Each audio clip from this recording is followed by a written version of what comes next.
Oh, hey, what's up everyone? I feel like some of you might be thinking, oh no, I've clicked into some random video, I don't have any interest in this, I gotta get out of here. Well, I ask you to, maybe just for a second, give me the benefit of the doubt and watch a little bit of this video before deciding to hit the dislike button and leave. I was just thinking about my last trip to the zoo, but it wasn't any zoo, mind you. It was the San Diego Safari Park. So much excitement, so much fun.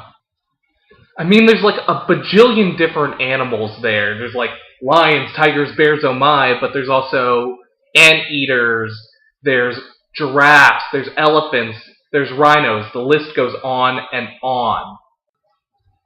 It's funny though, after coming down from my safari park high, I started to wonder, why do I like animals? Why do I like the environment? Why do I care for nature or conservation in general? Then I thought deeper, why do we as humans like anything specific anyways?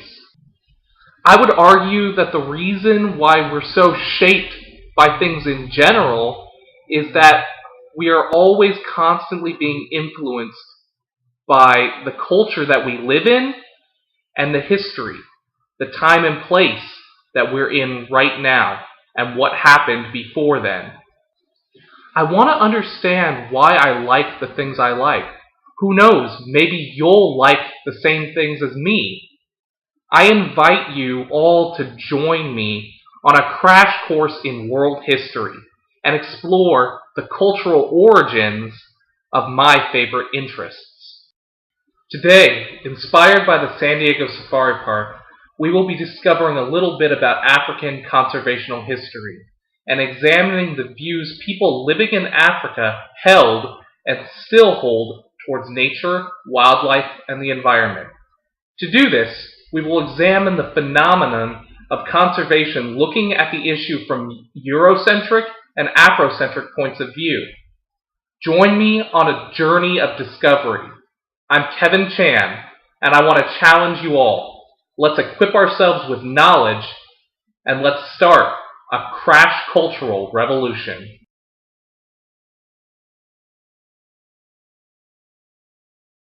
Let's first take a look at the important domesticated animals of South Africa and examine their importance to both Africans and European settlers. Cattle were important both to the Europeans as well as the Africans. The Dutch, who in April of 1652 created an outpost at Table Bay near the Cape of Good Hope in present-day South Africa, as well as the British, who took over permanent control of the Cape in 1806, both relied on cattle production as a means to both sustain their colonial settlements as well as to replenish food supplies of ships that were sailing around Africa in order to conduct trade with India and China. As the Europeans started to settle down in South Africa, these foreigners found themselves thrust into contact with many of the indigenous African people groups that dominated the region. We can't cover all the various native Africans that lived in this region, but a couple of the most important for sake of study are the Khoi and the Xhosa. The Khoi were pastoralists, meaning they survived by keeping herds of livestock with them and letting the cattle graze until the grass supply ran low. Then the Khoi herders and their livestock would move to a new region with more grass for grazing. One can already see that there are going to be two completely different survival mindsets that are going to be thrust right upon each other. The Khoi are pastoralists, while the Europeans were practicing agriculturalist-based settlement. These two very different lifestyles led to inevitable conflict between the Khoi, who believed that no one could claim ownership over land and that people were free to travel anywhere they were able to, and Europeans, who believed that land ownership was a right set down and given to them by God. Believe it or not, there are verses in the Bible that Europeans used to justify the establishment of their colonies. One of them is found in Genesis chapter 1, verse 28. It says, "Be fruitful and multiply, and fill the earth and subdue it, and have dominion over the fish of the sea, and over the birds of the heavens, and over every living thing that moves along the earth." Unfortunately for native Africans, the Europeans just simply possessed superior technology which enabled them to reign victorious over the Khoi and establish that the Eurocentric point of view was going to shape human relations in South Africa from now on. The other important people group that we'll need to look at in South Africa at the time are the Xhosa. Yes, Xhosa is pronounced with that little click in the beginning, and I will have you know that it took a lot of practice to be able to say the name correctly. The Xhosa were a group of Bantu speakers who migrated down the East African coast into what is now present-day southeastern South Africa. They were like the Europeans, also an agriculturalist-based society, but unlike the Europeans, the Xhosa viewed their cattle as sacred markers of class and respect. They communicated status, wealth, and influence in the same way that nice clothes, jewelry, or sports cars communicate wealth and status in today's world. Yeah, I'm not one of those wealthy people. This was something that the British just couldn't understand. To them, cattle were just food and supplies, not markers of status. This cultural misunderstanding led to more fighting, and pretty much the same thing that happened to the Khoi happened to the Xhosa. Another domesticated animal that illustrated the impact of Europeans on Africans were donkeys.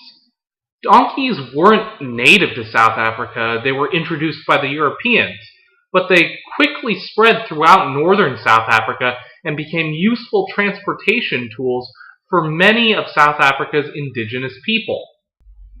By the mid-1900s, donkeys were viewed in South Africa in a similar manner as cattle were viewed back in the 1800s as important markers of status. Unfortunately for the donkeys, the apartheid government of the 1980s saw the donkeys as pests who ate everything in sight and took away from more valuable animal resources like cattle. It sounds like the Europeans were finally coming around on the whole idea of cattle being valuable. To get rid of the donkey problem, the white government ordered a systematic slaughtering of all the donkeys in the region of South Africa known as Bophuthatswana. In summary, we can see that these two case domestic animal studies show how both Africans and Europeans related to animals. Africans tended to view all their animals as having some sort of inherent value or beauty to them, while the Europeans mainly saw their domesticated herds as resources, only as valuable as the milk, meat, leather, etc. that they produced.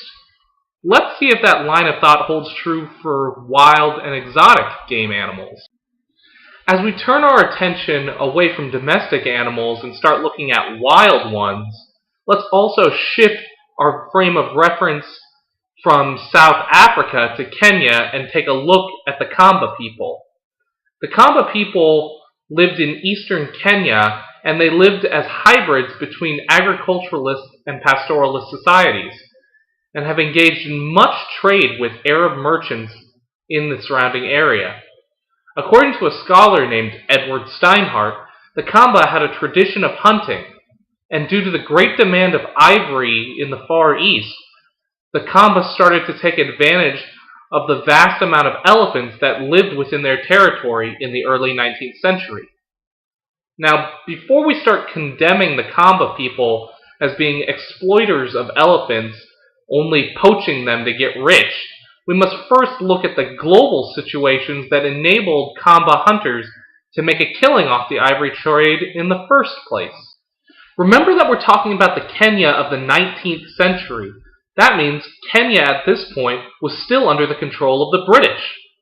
We can see from earlier examples like the Khoi and the Xhosa that when native Africans and British meet, the result is oftentimes conflict. In the case of the Kamba, opposition was mostly nonviolent, but the Kamba still ended up as subjects of their British masters. Recall how the British cared only about the value that they could extract from resources. The Kamba at this point were still subservient to the British. It's not hard to believe that in order to get ahead in a British-controlled government that put the focus on obtaining wealth, the Kamba people would begin to start using and abusing their resource of wild elephants for the sake of obtaining riches. This is a clear example of how imperialism can shape the mindsets of the various people that it comes into contact with. Culture is oftentimes shaped by time, circumstances, and human interaction. In this case, the traditional hunting and agricultural culture of the Kamba people was warped by the time, the 1800s, the circumstances, the beginning of an age of imperialism, and human interaction, subjugation by the British. This small case of poaching amongst the Kamba people is just a sample of the shaping effects European imperialism had on Africa. In the 1950s and 60s, decolonization of Africa was underway, but the exit of the European powers from Africa ushered in a new age where new governments would have to be created, and those governments would have to now manage new African nations. The problem was, after being ruled in a state of virtual exploitation for so long, many of these new African governments, in one way or another, proceeded to exploit their people, causing rebellions, wars, and other terrible conflicts, which are still raging on today. Is there a silver lining in this crazy mess of history? Well, to be upfront about it, yeah, it is possible to change. It is possible for change to occur, for peace to win out. But will it be easy? Definitely not. History points out one thing very clearly. Cultures, and with them mindsets, are shaped by what most powerfully influences them at the time. No one person can bring about change. Culture will be determined by the values of the people that live within it. This applies as much to conservation as anything else. Famous wildlife conservationist Lawrence Anthony worked his life to save the northern white rhinos from extinction. By the early 2000s, there were as few as four northern white rhinos left in the world. His quest to save them ended up leading him into peace negotiations with the infamous Lord's Resistance Army and their leader, Joseph Kony. For the sake of saving rhinos from extinction, Anthony was almost able to broker peace with one of the world's most notorious war criminals. Unfortunately, Anthony was neither able to secure peace with the LRA or prevent the extinction of the northern white rhinos. How did Anthony even get that far? How did he get so close? It was because Anthony didn't focus on the politics of who's right and who's wrong. He wanted to reshape the culture and point people back to the fact that nature was suffering because of conflict and violence. Anthony wanted people to return to a culture focused on seeing the intrinsic value and beauty that exists within all living things. Anthony's efforts to save the northern white rhinos from extinction were compiled into a book called The Last Rhinos. A very convincing read, and a very sad one at that. After reading it, I couldn't help wondering, why did Anthony's efforts ultimately fail? My argument would be because he tried to change the dominant cultural ideologies of Africa all at once. It took time for traditional African cultures to be dominated by European imperialistic ambitions, and will likewise take much time and effort to sway people once again to caring about nature. That is the main message of Anthony's last book. He recounts how he couldn't save the rhinos on his own, but he now challenges a new generation of people to do all that they can in order to save other creatures from extinction. The book questions readers to consider the intrinsic value of nature and then challenges them to act. If they view inherent beauty as something worth saving, he encourages them to act. At the heart of Anthony's challenge is a cultural value that we have seen existing in Africa since the earliest days. We saw it in the Khoi, we saw it in the Xhosa, and we saw it in the Kamba to an extent. We may not be as fanatical as Anthony was, but many of us see the inherent value that exists within nature and the beauty that is clearly manifested in the world's amazing animals. Now that I think about it, I think that's the main message that I wanted to get across from this video. That's all the time I've got for this crash course on African environmental history, and I hope to see you again on another Crash Cultural Revolution.